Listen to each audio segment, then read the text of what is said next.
بسم اللہ الرحمن الرحیم۔ تعلیم دین کورس سال دوم کی جو طالبات ہیں، انشاءاللہ ان کا تفسیر قرآن کریم کا سبق شروع ہو رہا ہے،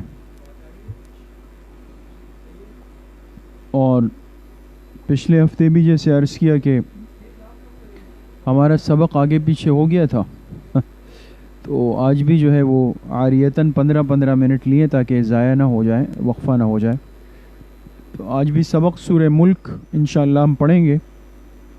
اس دن کچھ باتیں ہو چکی ہیں، اور لیکن یہ کہ وقت کم ہوگا، تو تمام طالبات قرآن کریم کھول لیں اور اپنی اپنی کاپیاں بھی لازمی کھول لیں۔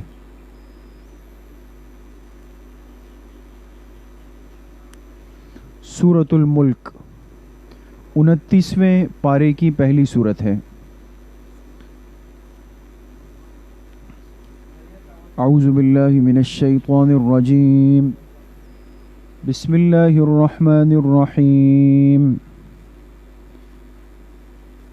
تبارک الذی بیدہ الملک وہو علی کل شیء قدیر، الذي خلق الموت والحياة ليبلوكم أيكم أحسن عملا وهو العزيز الغفور،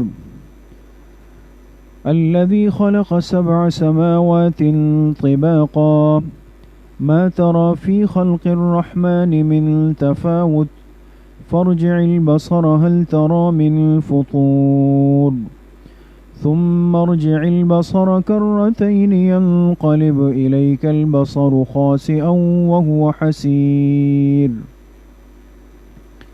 صدق اللہ العظیم۔ یہ سورۃ الملک کی ابتدائی 4 آیتیں آپ کے سامنے تلاوت کی گئی ہے، اور چونکہ آپ تو پرانی طالبات ہیں، آپ کے علم میں ہے کہ جتنا حصہ ہم نے قرآن کریم کا پڑھا ہے، تو ہر صورت میں بنیادی طور پر 4 باتوں کو پیش نظر رکھا ہے۔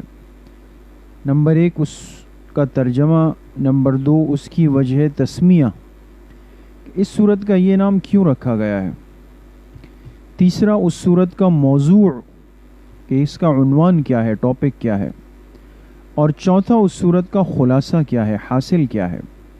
تو یہ 4 باتیں انشاءاللہ ترتیب کے ساتھ سورہ ملک میں بھی آئیں گی، اور اس کے علاوہ باقی جو اہم باتیں ہیں تو وہ بھی انشاءاللہ آپ کے سامنے آتی رہیں گی۔ اچھا، ایک بات غالباً گزشتہ ہفتے کی مجلس میں عرض ہو چکی ہوگی، اب میرے ذہن میں نہیں، لیکن میں اس کو دہرا دیتا ہوں، یہ 2 باتیں۔ ایک تو یہ بات تھی کہ سورۃ الملک یہ مصحف کی ترتیب کے اعتبار سے 67ویں صورت ہے، 67۔ اس کی جو مصحفی ترتیب ہے، میم صاد حا فا اور یا، مصحف کہتے ہیں یعنی پورا جو قرآن کریم کا نسخہ ہمارے پاس ہے نا، اور اس میں پہلی سورت سورۃ الفاتحہ ہے، آخری سورت سورۃ الناس ہے۔ تو اس ترتیب میں اگر دیکھا جائے تو سورۃ الملک کا نمبر مصحفی ترتیب میں کیا ہے، 67 ہے، 67۔ اور نزولی ترتیب کے اعتبار سے یعنی قرآن کریم جو اترا ہے، تو نزول کی ترتیب کے اعتبار سے اس کا نمبر 77 ہے، 77۔ ایک بات تو یہ۔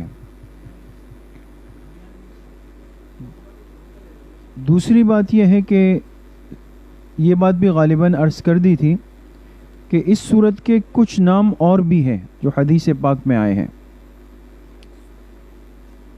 اگر یہ بات بھی لکھی نہیں تو اس کو بھی لکھ لیں کہ سورۃ الملک کے کچھ نام اور بھی ہیں۔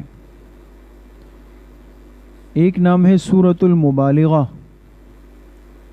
مبالغہ، ایک ہے سورۃ الواقعہ، اور ایک ہے سورۃ المنجیہ، منجیہ نجات دینے والی سورت۔ ٹھیک ہے۔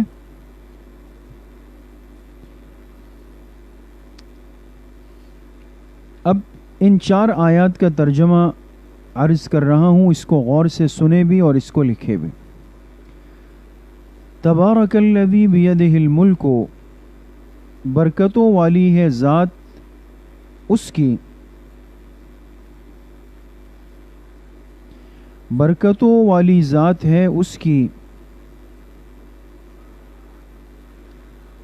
الذی بیدہ، جس کے اختیار میں ہے، جس کے اختیار میں ہے، الملک، پوری بادشاہی، جس کے اختیار میں ہے پوری بادشاہی، وَهُوَ عَلَى كُلِّ شَيْءٍ قَدِيرٌ، اور وہ ذات ہر چیز پہ قدرت رکھنے والی ہے، اور وہ ذات ہر چیز پر قدرت رکھنے والی ہے۔ الذی خلق الموت والحیات، جس ذات نے پیدا کیا، جس ذات نے پیدا کیا موت کو اور زندگی کو، جس ذات نے پیدا کیا موت کو اور زندگی کو، لیبلوکم، تاکہ وہ تمہیں آزما سکے، تاکہ وہ تمہیں آزما سکے، ایکم احسن عملا، کہ کون تم میں سے بہترین عمل کرتا ہے، کہ کون تم میں سے بہترین عمل، دیکھیں احسن فرمایا، اکثر نہیں،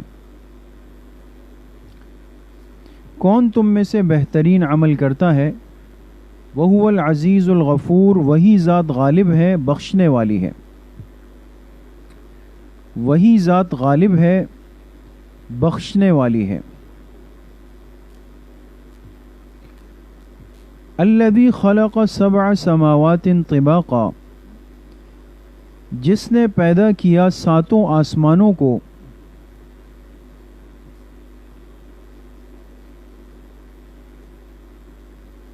جس نے پیدا کیا 7 آسمانوں کو، طباقا، اوپر نیچے، اوپر نیچے، اس لیے کہ ہر آسمان کے اوپر ایک آسمان ہے، تو 7 آسمان اس ترتیب پر بنے ہیں، اوپر نیچے۔ ایک ترجمہ ہے تہ بتہ، تہ بتہ، یہی مطلب ہے، اس طرح ایک چیز کی تہ ہوتی ہے نا، کہ ایک چادر، اس کے اوپر ایک چادر رکھی، پھر ایک چادر رکھی، اسی طرح اللہ پاک نے 7 آسمانوں کو پیدا کیا طباقا، تہ بتہ۔ ما ترى فی خلق الرحمن من تفاوت، تم نہیں دیکھ سکو گے رحمان کے اس بنانے میں کوئی خلل، تم نہیں دیکھ سکو گے رحمان کے اس بنانے میں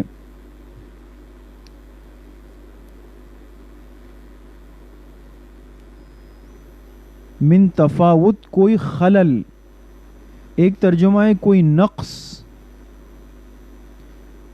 انسان جو چیز بناتا ہے نا، کوئی بڑی رہ گئی، کوئی چھوٹی رہ گئی، کوئی پھٹ گئی، کسی میں سوراخ ہو گیا، کچھ بھی ہو سکتا ہے، لیکن اللہ پاک نے 7 آسمان بنائے، آج تک ہمیں اس میں کوئی خلل، کوئی فرق، کوئی نقص نظر نہیں آیا۔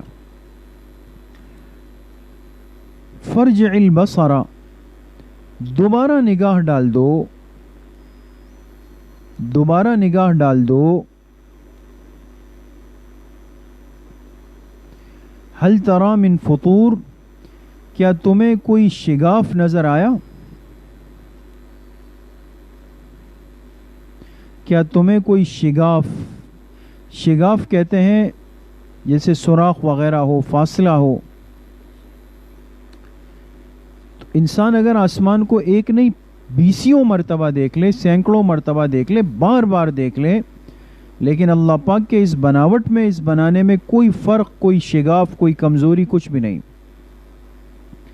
ثم ارجع البصر کرتین، پھر دوبارہ نگاہ ڈال دو،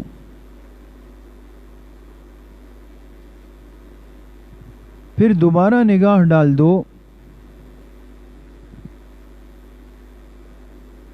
ینقلب الیک البصر خاسئا،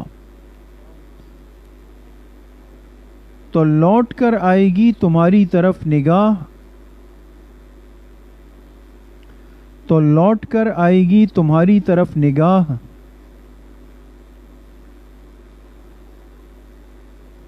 خاسئا، ناکام ہو کر،